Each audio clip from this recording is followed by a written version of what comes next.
பாத்தீங்கன்னா வராகி அம்மனுக்கு தான் வழிபாடு பண்ணி வராகி அம்மன் தான் குறி கேட்டு அவர் வந்து எல்லாத்துலயும் வெற்றி அடைஞ்சாருங்கிறத புராணாங்க.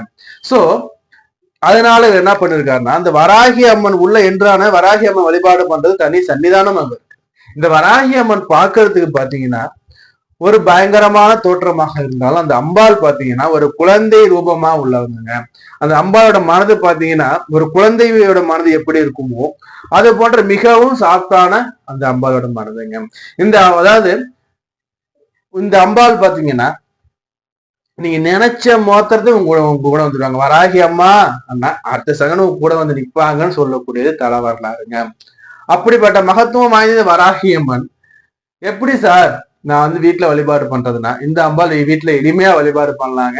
அதே மாதிரி இந்த அம்பாள் வந்து பாத்தீங்கன்னா ஒரு மனிதன் தன் வாழ்நாள்ல என்ன அனைத்து விதமான வெற்றிக்கும் இந்த அம்பாள்